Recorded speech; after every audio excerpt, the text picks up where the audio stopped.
You know, some stories, they just feel huge, right? Like modern myths.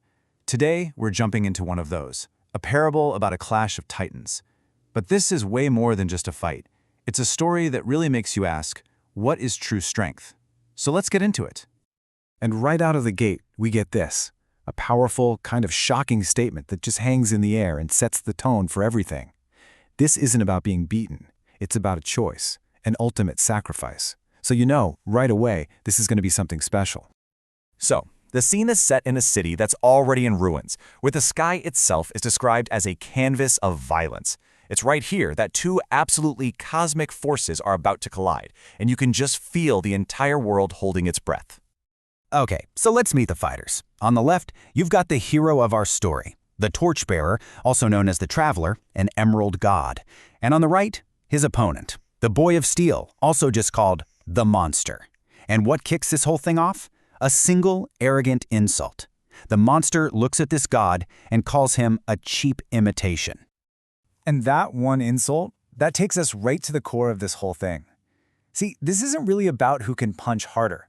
It's a battle of ideas. And here's the first big takeaway. The story frames this whole thing as a clash between two totally opposite forces. Pure, focused will on one side, and just petty, all-consuming malice on the other. And here it is, the exact line from the Boy of Steel, a guy we know is Prime. He thinks he's the only true Kryptonian left. This one sentence tells you everything you need to know about him. He's arrogant, he's cruel, it's just pure, uncut ego. Well, the Traveler's response is pretty immediate. He lands one punch, and the thunderclap from it shatters windows from miles around. This gives you a sense of the insane scale we're talking about here. Planet-cracking power is being thrown around like it's nothing. And this really is the whole ballgame. From this moment on, everything is driven by these two forces. The Traveler is fighting with the focused power of will, of purpose. But the Boy of Steel? He's all chaotic, destructive energy, a heart just consumed by malice, born from that massive ego. So now the fight really kicks into high gear. They surge into the upper atmosphere, and it's here that the Traveler makes a pretty horrifying discovery. His own godhood is being tested by something that just seems to defy all logic, an unbreakable monster. The Boy of Steel doesn't fight with strategy. No, it's described as the erratic rage of a spoiled kid who thinks the universe owes him everything. He just rips through the Traveler's green energy constructs like they're paper. His heat vision cuts through them like a scalpel. And beneath all that chaos is the real problem. His raw, just terrifying invulnerability.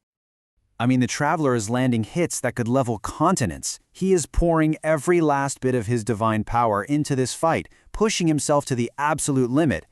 And yet, with every single punch that connects, it felt like hitting a mountain of diamond. I mean, what a great line. It perfectly captures how useless the physical fight is becoming. The monster doesn't crack, he doesn't even flinch, he just smiles through the blood, loving the fact that he finally has a challenge. So where does this impossible strength come from? How is he so unbreakable? Well, the answer is cosmic, and it's terrifying, and it all comes down to a single number: 1. That is how many entire multiverses this thing has survived the complete and total destruction of. The Traveler isn't fighting a person. He's fighting a living, breathing cataclysm. And just when it looks like the Traveler's sheer will might be enough to hold on, the whole fight takes this dramatic, fateful turn. It turns out, where they're fighting is about to become the most important thing in the universe. At planet-cracking speed, they slam directly through a nuclear power plant. The air suddenly fills with ozone, radiation, and something else, something uniquely fatal for our hero. And here's why that crash is so important. The Traveler, you see, is a Daxamite. Now, his people are unbelievably powerful, practically gods, especially under a yellow sun. But they have this ancient genetic curse, a single Achilles heel. The one thing in the entire universe that is a deadly poison to them is simple, everyday lead. Prime figures this out instantly, and with this cruel, sadistic joy, he slams the Traveler right through the plant's lead shielding. He actually laughs as the hero's brilliant emerald light starts to flicker and fade. The poison's in his system, and the fight has changed for good. And this is where we get to the final act, and our second big insight. With victory now totally impossible, the hero's reason for fighting completely changes. It's no longer about winning. It's about enduring. This is the defiance of a dying god. Which brings us to the real question at the heart of this whole story. I mean, think about it. If victory is off the table, if you know you are going to lose, what do you do? Why keep fighting? And here's the answer. He stops trying to win. His purpose is completely different now. He fights to buy time, to give the universe one more minute, one more second of hope against this monster. And this is where his real heroism shines through. This isn't a defeat. It's a choice, a strategy. First, he accepts that he's going to die.